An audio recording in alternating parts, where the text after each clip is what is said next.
雪，寒冷刺骨。叹一口气，模糊了前路。月光知道我所有的企图，不过是在你心口写一页书，然后我就笑着哭，默默在心里筑一个湖，接受所有悲情的礼物，连遗憾也不敢辜负，然后我也不认输，慢慢拒绝这苍生的苦，走过寒冬像依旧如故，等春色再晕染归途。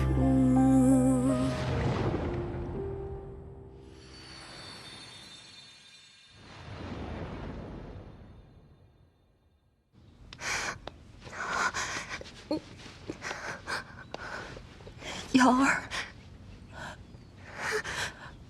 我的瑶儿。夫人，瑶儿这是怎么了？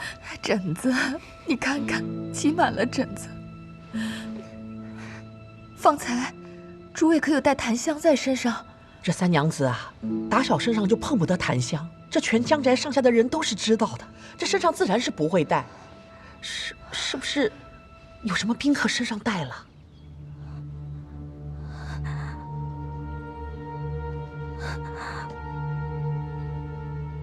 你有话直说。娘子是戴了二娘子送的耳环之后才出的事，会不会是耳环里有？把耳环取下来看看。是。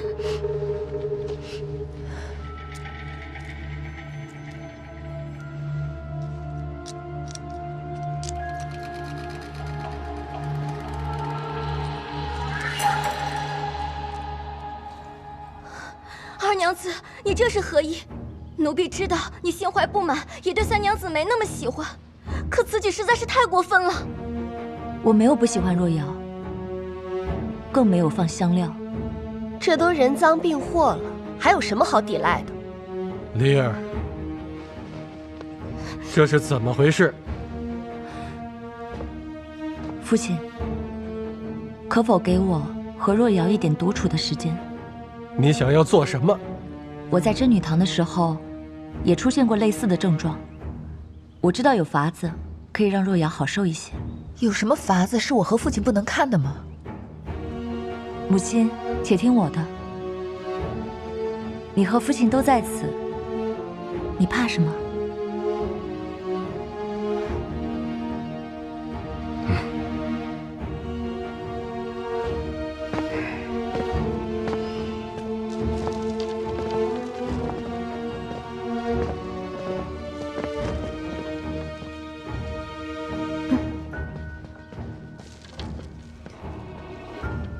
人都走了，有话直说吧，为什么害我？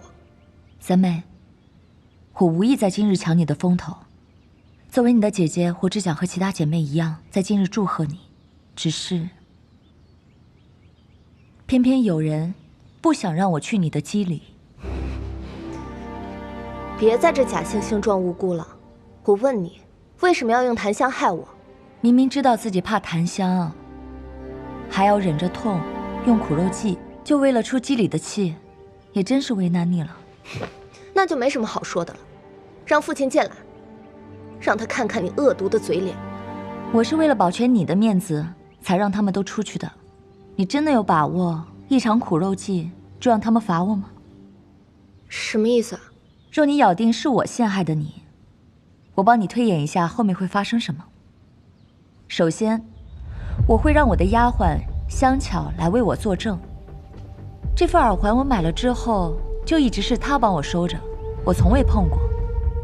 我知道，香巧是你和你母亲的人，所以一定会不遗余力地陷害我。那些香料就是二娘子放进去的，奴婢亲眼所见。你胡扯，血口喷人！香巧，我看你的良心是被狼叼走了，才敢如此污蔑我们家娘子。冤枉啊！奴婢若有半句虚言，天打雷劈！接着，母亲就会借题发挥。梨儿，你有什么不满，冲着我来就行了。这若要是你妹妹，你怎么忍心不顾血缘亲情呢？这难道不就是事实吗？当然不是，因为装着香料的那副耳环是赝品。什么？前几日，我在京城的吉祥楼花了20两银子买了这副耳环。这等成色、这等价格的耳环，整个店里都不多见。而眼下的这只，做工粗劣，别说20两了，就是连1两它都不如。我们的祖母是识货之人，她一看便知了。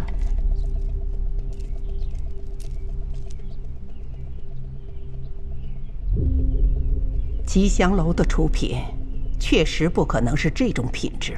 那么问题来了，原本我准备送给你的那副耳环，被谁换了呢？你不用再脏香巧，他没那个胆子。胆子都是人喂出来的。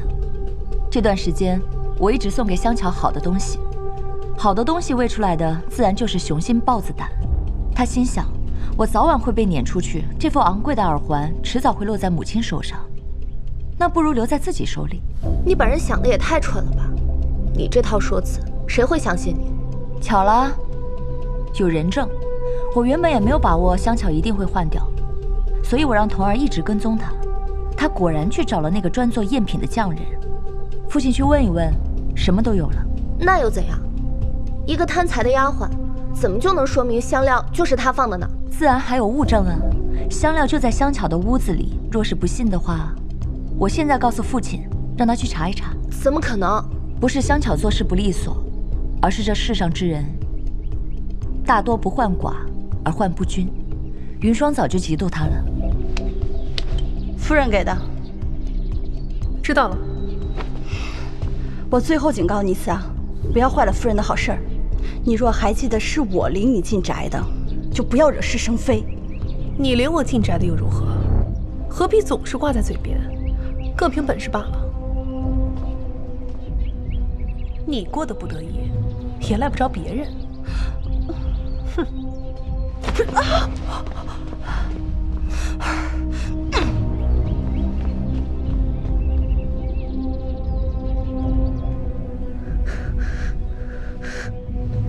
陷害我这件事，若做成了是香巧的功劳，若做不成，你觉得云霜会不会借此发挥，除掉香巧？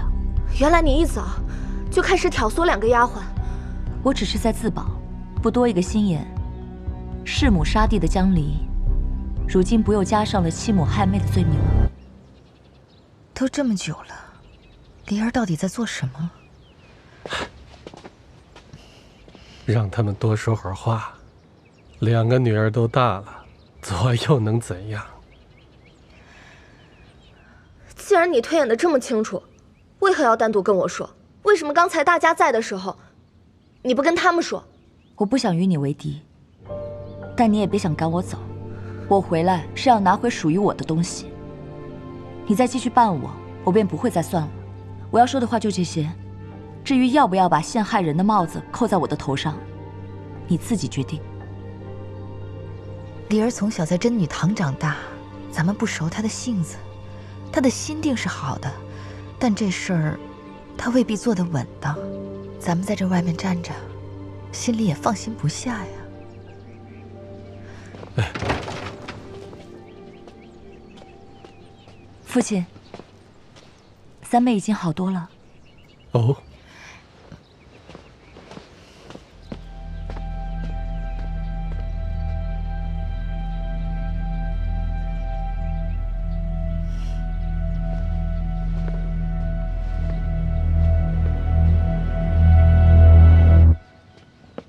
幺儿，现在怎样？好多了，多亏了二姐。耳坠的事情，我们误会二姐了。瑶儿，告诉你啊，什么误会啊？我现在身子有点乏了，想睡一会儿。既是误会，解了便好。夫人，你也不要太过忧心。瑶儿，你好好休养，都回去吧。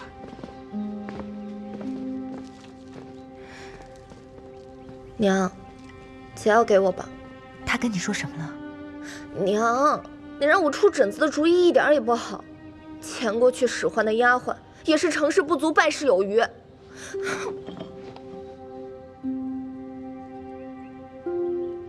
此事就这么了了？是，听说是误会一场。把二丫头给我叫来。是。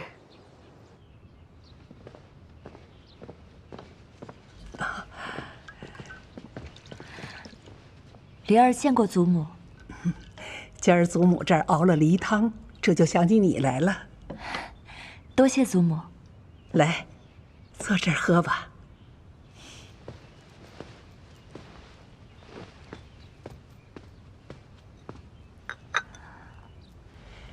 听说若瑶今儿病了，她母亲为此叫了你去问话，怎么一回事啊？其实没什么大事，就是妹妹身体不舒服。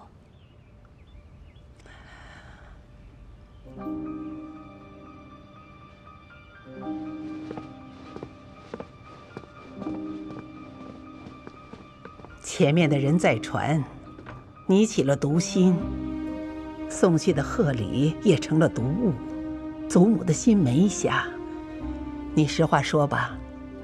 就是我房里的丫鬟，忙里出了乱子，弄混了我要送给妹妹的贺礼，母亲定会责罚他们。真是懂事的丫头，受了委屈，更让人心疼。今日我喝了梨汤，还有什么好委屈的呢？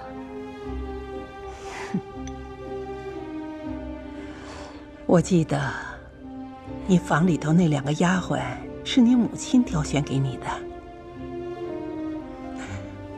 张婆婆，你陪梨儿去一趟芳菲院。是。祖母，这是我的主意，你乖乖听话就好。那个女的不在家，这就是我们的天下，咱俩就能为所欲为。张哥、王哥，哎，李哥、赵哥，你们怎么来啦？我们是来抓你们的，上！干什么？抓什么？哎，别动！别动！别动！疼了！哎，松开，松开！别闹！哎，松开，松开！哎，把这2个祸乱宅院的丫鬟拖下去，刑家规。张伯伯是不是搞错了？张伯伯，我们是冤枉的呀！对，拖下去。张伯伯，张伯伯，我张哥、王哥，我们是冤枉的呀！我们是冤枉的。香巧，都怪你！怪我什么呀？走，走，哎呀，我不走，我不走，哎，不走，哎，冤枉啊！二娘子，我们是冤枉的。不走，二娘子，我们冤枉的呀，冤枉的。让二娘子受惊了，老夫人已经吩咐下去，明日会送丫鬟过来，合心意的再留着使唤。多谢祖母，也多谢张婆婆过来跑一趟，进去喝口茶。这还回话去呢，二娘子歇着吧。好。江离，嘿，哇，你这仗赢得漂亮啊！祖母从来都不会过问家中事务的，这次突然为了你出山了，还帮你把所有的事情都料理完了，你使的什么法子？是祖母人心善。祖母是什么眼睛？大伯母那些心思啊，祖母就算猜透了也不会说出来的。这次让张婆婆走了一趟，帮你们全部料理干净了，你以后就可以高枕无忧，再也不会被那些拙劣的把戏给伤害了。还得多谢你，我的好堂兄。景睿，或者叫小瑞瑞也行。反正男人手短嘛，而且你送我的小龟龟我很喜欢哟。对了，我听说你那个菊花茶特别好喝，快带我尝尝。走。老夫人，那2个丫鬟已经处理好了。明日你去帮着长回眼，挑个明白人送去。是。都长家这么多年了，怎么还放不开手眼？二丫头一无所有的回来，在山里又吃了那样的苦，对她宽厚一点又能怎样？袁柏一心在她身上，都是女人，我又不能说袁柏不好。夫人也是聪明人，想必日后会安分些。借你的吉言吧。老夫人怎么忽然问起这件事儿了？这老奴也不是特别清楚，就听说啊，老夫人突然把二娘子给换去了，还把身边的丫鬟给发卖了，说是要送新人进来呢。这是在敲打我呢。但是老夫人呐，也没有深究下去，这说明啊，她不想同夫人翻脸。明明是给若瑶办的机礼，却让那个丫头出尽风头。众目睽睽之下，还要我亲手给她簪发。既然如此，那我就要好好尽一尽为人母亲的责任了。夫人是怎么想的？既然她已经簪了发，那她的婚事可要好好打算打算了，免得啊，有人说我怠慢。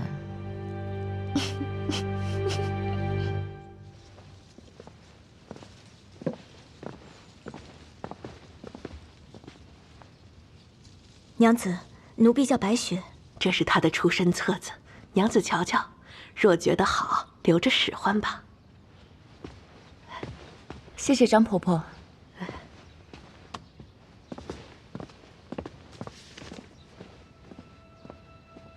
娘子，我身体壮，力气大，可以负责打扫院子。我看这册子上写着，你家乡是枣花村的。我认识一个女子，她也是枣花村的。那女子叫何名字？兴许我认识。海棠，20出头，家中有2个弟弟。这倒是没听过，不过爹娘倒是在枣花村住的长久。我写信回家，找家里人打听打听。那就辛苦你了。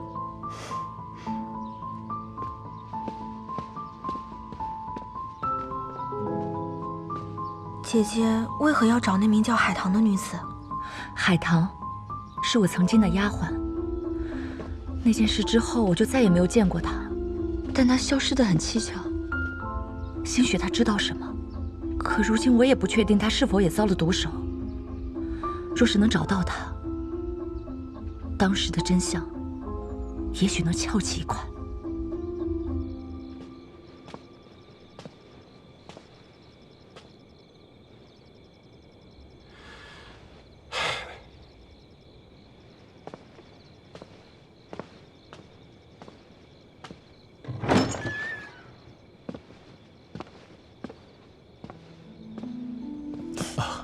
夫人，夫君，你回来啦？啊，没事吧？疼不疼？没事。以后针线上的事就让下人去做吧。这么多年，夫君的衣物我从不假他人之手。这宅里所有的事情都要从这一双手上过。夫人辛苦了，也是嫁人之后才慢慢学起来的。以前在家里，爹娘哪管教这些，只顾着让我练琴。是啊，我们初见时，正逢你父亲在家中摆宴，你献了一曲，至今我难以忘怀。可如今这双手被家里的这些事给磨损了。我这一点辛苦，比起夫君的来算什么？你累了吧？来，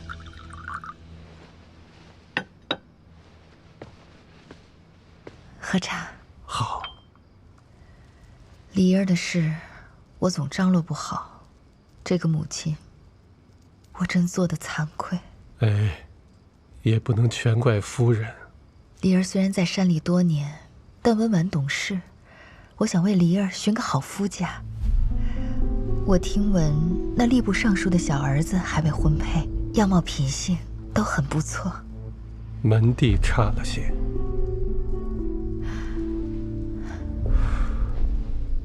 这官阶是在夫君之下，不过他本人倒是忠厚，在官场上四平八稳的也不容易。这赵琦也算仪表堂堂，满腹经纶，想必会对离儿好的。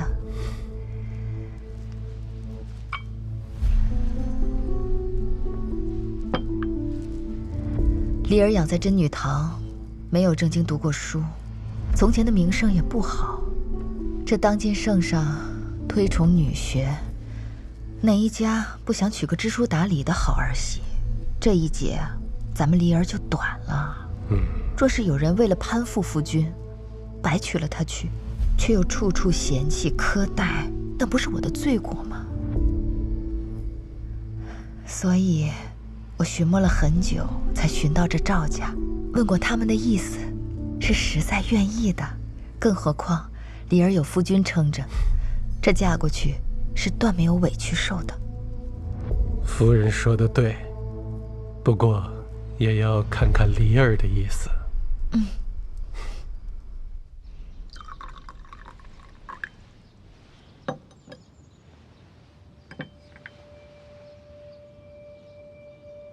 父亲为何一直看着我啊？我是觉得离儿长大了，是到了该依个婆家的时候了。我才刚回来，父亲就要把我赶走吗？这话说得糊涂。才与父亲相聚，陡然就要提分离，女儿心里难受。又不是逼着你现在出嫁，先相看起来，若有好的便定下，以后再说出嫁的事。你母亲在你的事上费了很多心，总不能辜负了吧？好，多听父亲的安排。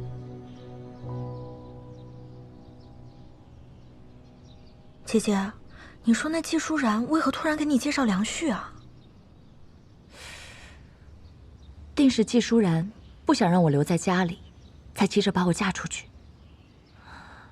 那个赵琦什么来历？史前打听了一嘴，说是个才子。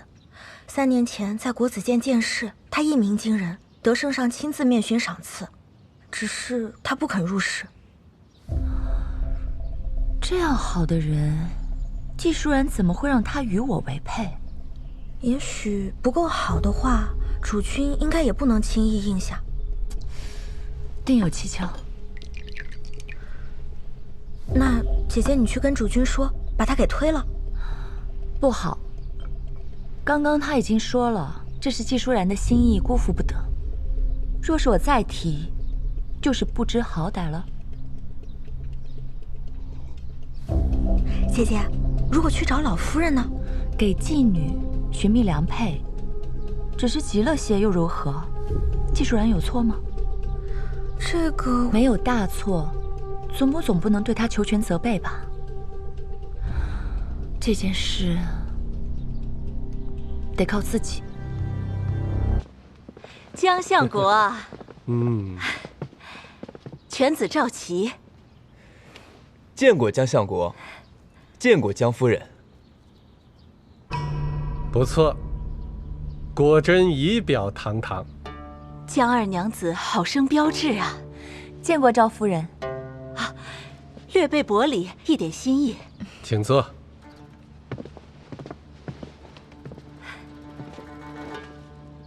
上茶。我们宅里的院子，倒有几处不错的景致。赵公子出来，不如让离儿领着四处瞧瞧去。也好。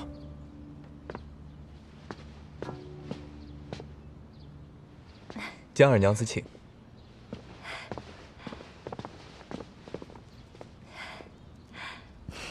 替江离找一个好夫家，才是对付他最好的法子。老赵前几年犯了事，投靠到我父亲门下，才得以脱身。父亲捏着他终身的把柄，我讨厌江离，把她嫁去赵家，不用我们，自然有人恨他一辈子翻不了身。江二娘子，召其出访，特备了一份薄礼。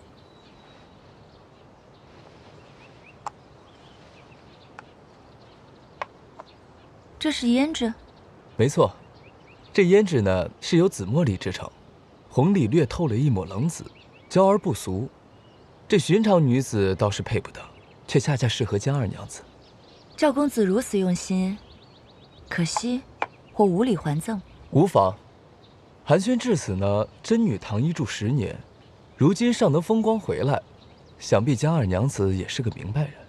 不如咱们有话直说如何？赵公子爽快，我也不喜欢拐弯抹角。太好了，那我就不演了。我这么跟你说，江二娘子，我家中父母呢寄望于我的家中人丁兴旺，所以呢希望以后江二娘子成亲之后开枝散叶为第一要紧。赵公子果然直言爽快，不过你说早了吧？哎呀，是这样，这风月之词我就不便多说了，省得呢你故作姿态，一会儿又欲拒还迎，这几番拉扯到最后还是得嫁，是吧？赵公子从未想过我会拒了你。你还敢拒亲？不可以吗？这笑话，这除了我你能攀到哪儿去你？这自古婚配，看的无非是两家的门户。论起来，我是江家的嫡女，你父亲官居中书令之下，你的枝能有多高呀？我需要攀吗？你不会当真以为你这个江家嫡女的身份，这全天下的男子就任你挑拣了？如今这京城中的子弟是怎么想你的？怕是你心里没数吧？那就请赵公子指教一下了。那我就勉为其难与你说道说道。官宦之家联姻，最重要的就是注重彼此的脸面。这样貌才华呢倒是其次，首要的就是女子的清白。江二娘子如何？衣着嘛，俗不可耐；姿色嘛，很是独特，保养不当尽显疲态。至于才华嘛，你在这山野间待了10年，未受过什么教化，所以呢，斗大一箩筐的字你认得几个？至于名声，这弑母杀弟倒是闹得满城皆知啊。如果你是在一个寻常人家，这鸡犬你都得嫁。奈何你现在是一个江家嫡女的身份，倒是可以挑选一些小门小户的庶出子，或是去做个田房。但是就算是你愿意，你们江家丢得起这个脸面？在这京城里呢，五品往上的，人家瞧不上你；这五品往下的呢，你们江家又瞧不上别人。所以，我们赵家今日下了这个定，那是你平日里烧高香烧得好。那这么说，我还非你不可了？那不然呢？如此高贵的赵公子，怎么就愿意娶我这样的人呢？开枝散叶。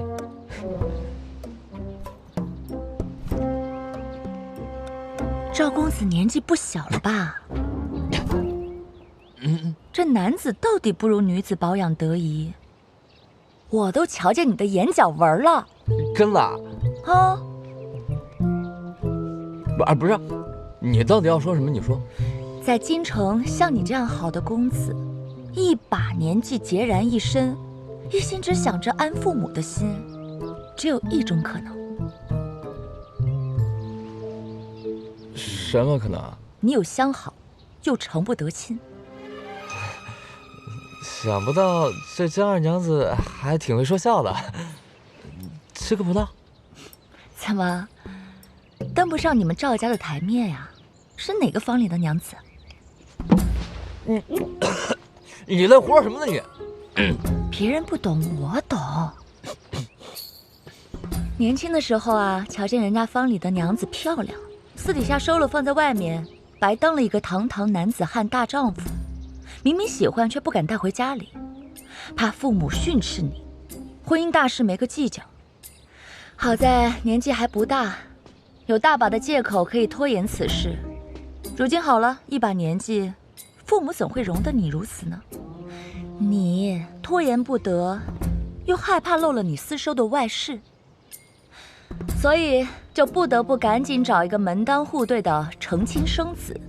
结果，门当户对的看不上你，他们嫌你人老珠黄、春残花谢。门第高的你够不着，门第低的你父母又不愿，所以你看中了我一个臭名远扬的名门嫡女。说起来是你求我大慈大悲，舍己救人，见义勇为，解救你于水火之中。信口雌黄，胡言乱语，无中生有，一派胡言。哇，赵公子果然盖世之才，饱读诗书，文采斐然。你什么你？赵琦，我之前跟你说了吧，我不会和你成亲的。第一，我眼清目明，揉不得一点沙子；第二，我有别的事要做，我嫁不得人。你去了这门亲事，否则哪天我性子来了，带着家里人去找你的外室，送到你们赵家。此刻，你是在威胁本公子吗？谈不上威胁，了结你我亲事而已。接下来我要说的话才是威胁。赵琦，听好了，没有倚仗的娘子你随意玩弄，家世好的娘子拿去给你赵家传宗接代，这个道理我没听过。今日你这么对我也就罢了，倘若日后让我知道你再用这种做派去对待其他娘子，大不了都抖了出来，我让你赵家在这京城抬不起这头。走吧，再说下去，怕不是要原形毕露，不堪入目了。我这明明日都有保养的。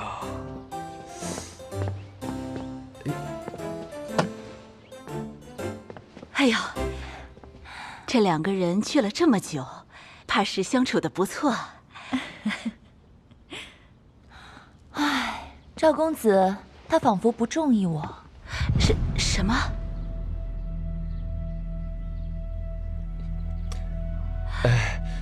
对，母亲。这门亲事，咱们再商议商议啊。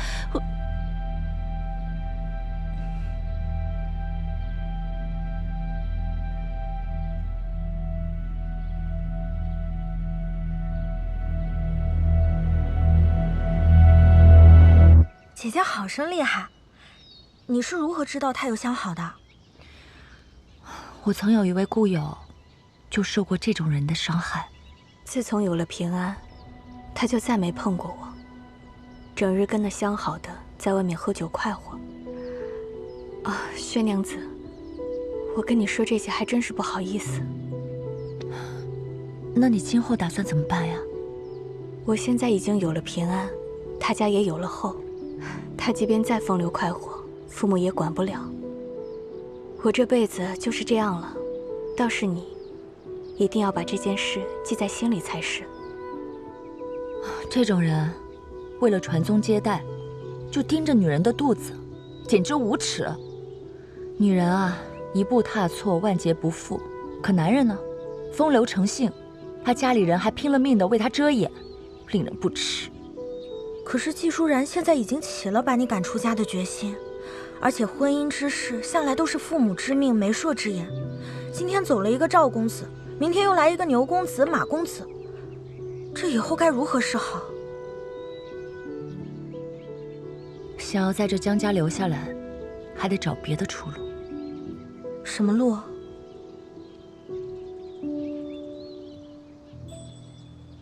走出去。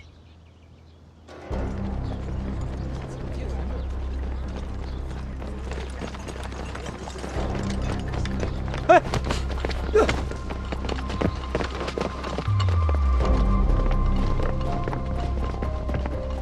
你们这是做什么？杨松涉嫌勾结盐商，偷买官盐，我等奉命将其所拿。宅中都是内眷，就算是暗卫，也不能就这么擅闯进去。杨夫人，既然有女眷，我们就不进去搜了，劳请夫人把她请出来。苏国公，你们一定是弄错了。我夫君他绝对不可能做出这种事情的。他一辈子为官清廉，这外头的东西进不来，家里的东西倒是被他折腾出去不少。这样的人怎么会犯法呢？夫人坐。坐吧，夫人。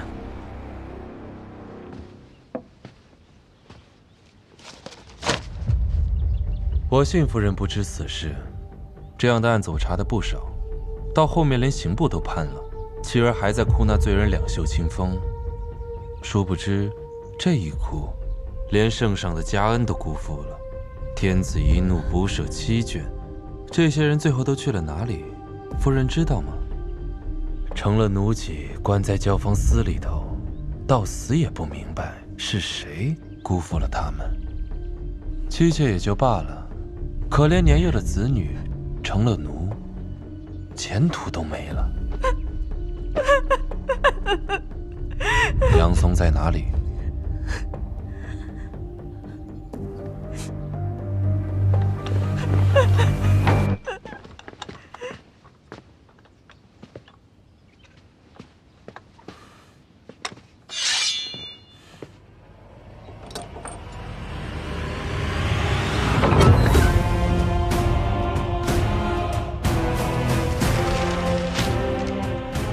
认罪书。中计了。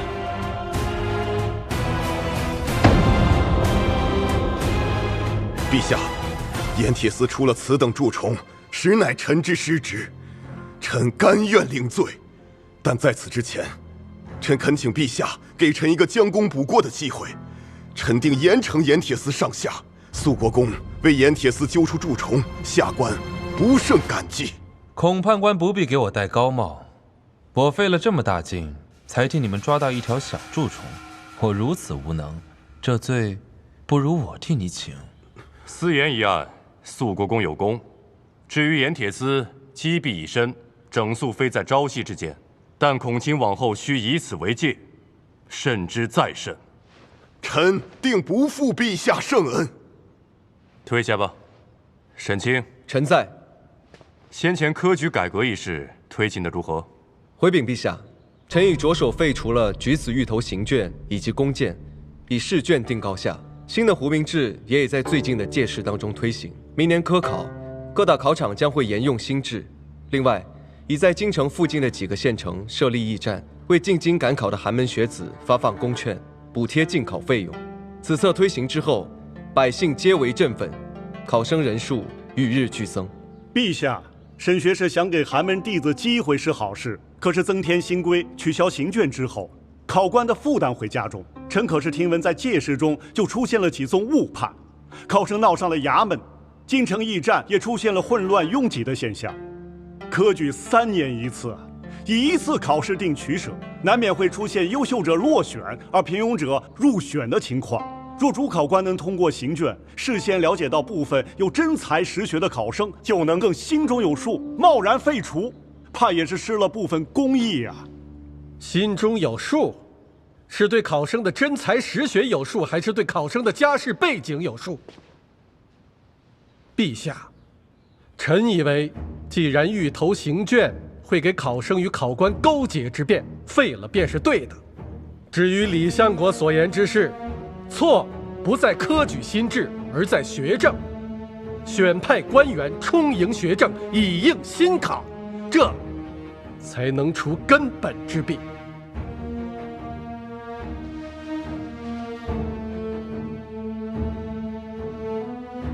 新制出世，难免有所缺漏，一一补齐即可。若欲掣肘，就只顾因循旧习，那历朝历代之变法，便也行不通了。沈清，放开手瘾去做。谢陛下。既然说到了科举，不妨议一议中央6学。国子监6科连年岁试，显才者诸如赵岐等，又志不在做官。至于明义堂，初建时我朝兴盛女学，近2年也有所懈怠。今年的2所岁试，朕主意沈清主持，好好的替朕过一眼，拔擢些志存高远，又有真才实学的年轻人。臣领旨。是。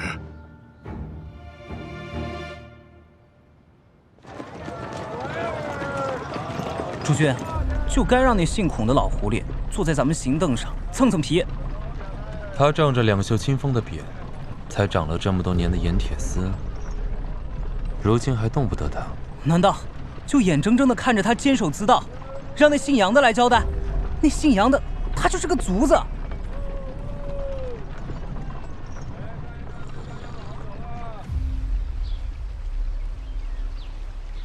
这个是今年上好的茶，孔判官尝一杯。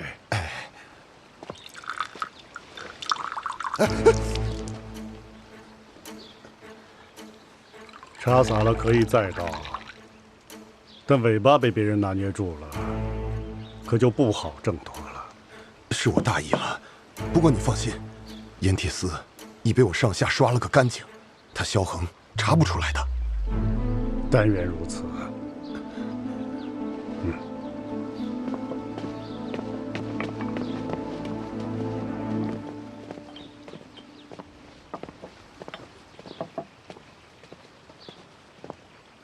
父亲，父亲，知道我叫你们来是做什么吗？盐铁丝这边的银子断了，那边又正是需要用钱的时候，我们需要补齐这个窟窿。从哪儿下手？叶家。叶家和江家可是姻亲啊。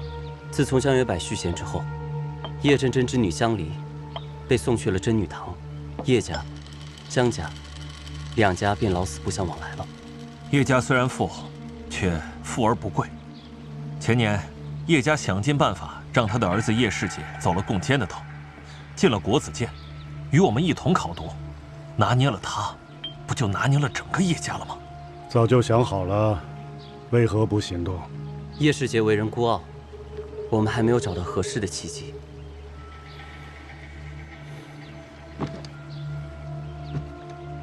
我自会为你们铺平道路。是。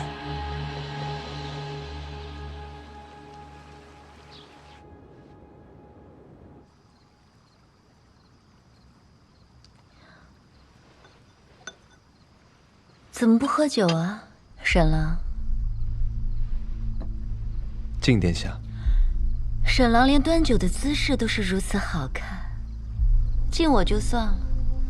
今日设宴是我为沈郎办的，听闻圣上让沈郎主持国子监和明义堂的岁事，沈郎果真是贤才啊！谢殿下。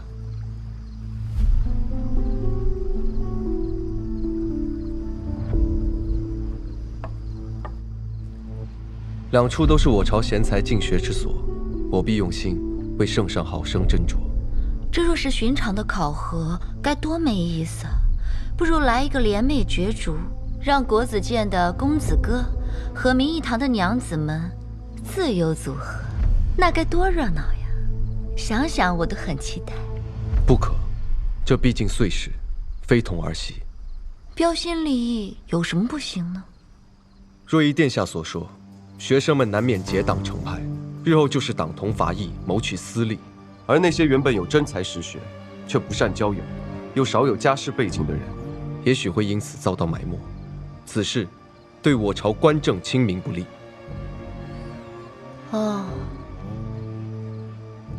还真是个白衣无尘的少官人。我不喜欢你这样一本正经的跟我说话，我不舒服。跪下。殿下。跪下。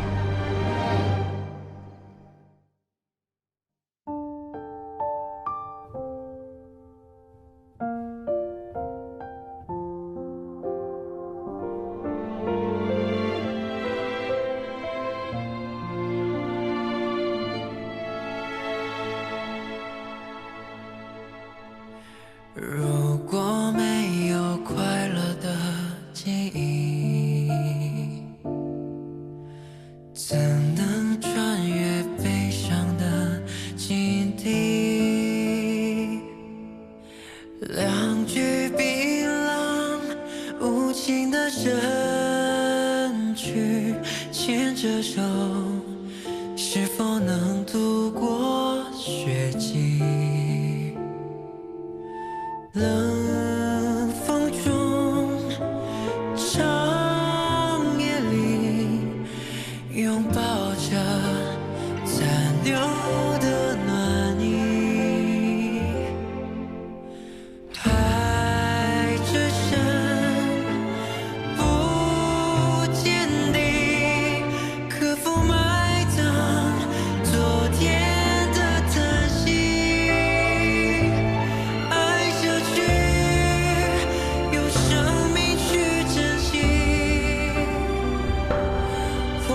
去。